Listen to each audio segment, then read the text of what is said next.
Welcome back to the Best Garden channel on YouTube, where today we're going to talk about overwintering pepper plants.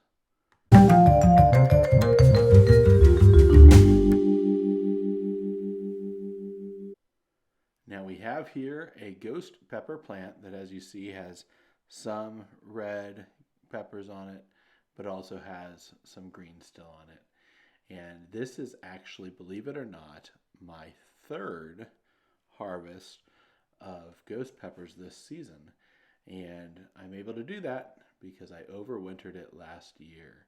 And so it's a great way to get extra crops in, but it's about time for us all to take our peppers back inside or let them go for the season.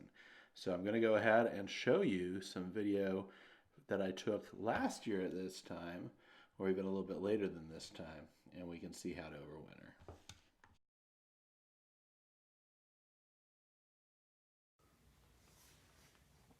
All right, this is a boot gillikia, or a ghost pepper plant that I had outside, and I am overwintering inside. Now you'll see it still has the peppers on it. A lot of those were not ripe when I brought it in. A couple still are not ripe. It's basically been sitting in my garage to give those an opportunity to ripen. But I plan to actually overwinter this plant. Now you'll see right down here, there's actually a new plant that is forming. Or I shouldn't say a new plant, but new growth off of the bottom section. And so that's actually a lot of what I'm going to be doing with overwintering, is getting new growth to form and cutting off a lot of the old growth. So I'm probably going to be cutting all of these branches right about here, even though the plant goes a lot higher. So let's look. We've got still the basic soil in here, and I've allowed it to mostly dry out while it was in my garage. That hopefully means any bugs that were in the soil, for the most part, have gone out in my garage rather than if I actually bring this into my home. Another thing you might want to consider is mosquito dunks, which you can put in water and then water your plant with them, and it'll kill off a lot of the larvae of any insects that might be living in your soil.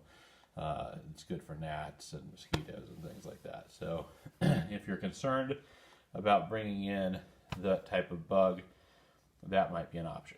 So let's go ahead and drastically prune this down from what it was. So you have to look at where you have nodules along here, and that's where you had branches that had been out. And notice they've either come off, or I maybe had cut them off at some point already. I think they may have just fallen off. But anyhow, where you have those nodules is where you're most likely to be able to get a new start to growth. So let's go ahead and cut this. Let me cut it right above this nodule, pretty low. And just to show you, that had a lot of peppers and stuff on it. So I now have those peppers.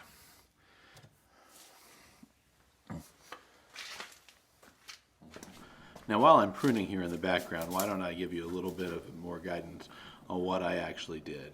I took this planter into my garage and left it there. There's some sunlight that came into the garage, but otherwise it really wasn't getting much attention. I didn't water it while it was in my garage, and I left it there for a couple months actually. And so this video was shot in December, after the green peppers that were on it had actually ripened to red, and I was able to take those off and enjoy those after they'd sat in my garage. So that's how you kind of can time it out fairly well. What I have left is really just a small amount of what once was there, with just these little stubs that will hopefully get growth. I've already got growth coming out of the bottom here. So, and I've got this plant that's coming up out of the bottom. So I've really pruned it back. I'm not expecting great things while I'm overwintering it. I'll probably put it in front of a south-facing window, but I'm mostly just having a nice healthy plant to start the new year in the spring is what the plan is.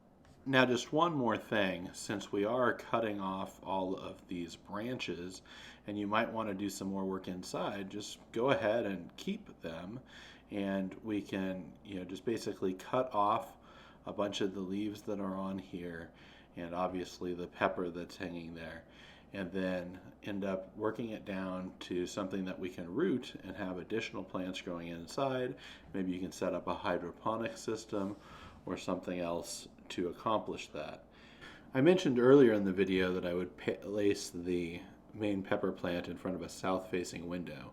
Just to clarify, in the past indeed I have kept pepper plants in front of windows right on my main level where they had good sun access, and I kept them watered, and I actually even got plants to flower, and then I hand pollinated them and harvested all during the winter seasons. So that is actually very possible. You can do that.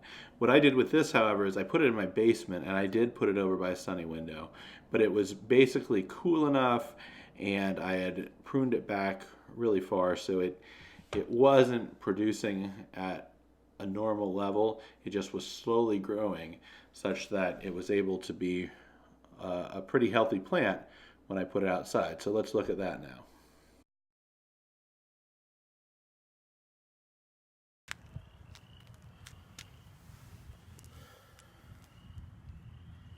Right here is the overwintered Bootjolikia pepper plant. You'll see it doesn't look ideal, and I had some little blossoms that formed when it was inside that I probably should just take off. Most of them will probably fall off on their own. But overall, it is alive and should have a jump start on the season. Today's a 70-degree day. I'm going to monitor the weather. If we get down under 40 overnight, I will definitely be bringing it in. Right now I'm putting it out kind of in the mid-afternoon a little bit. It's about 4 o'clock in the afternoon, so it'll get some good sun exposure.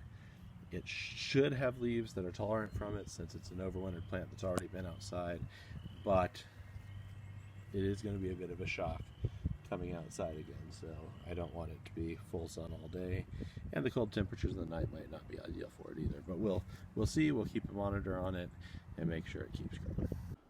Which brings us back full circle to the present day, October of 2019, where I'm just pulling off some ripe peppers and getting ready to put my plant in for the winter. I love to use these hot peppers in a nice fall chili. Hopefully you got good things going on and now know how to overwinter your peppers to jumpstart next year. And if it is fall in your area, you may enjoy this video, which shows what you can do now to start a garden bed that will be ready for you in the spring. And please do subscribe to our channel.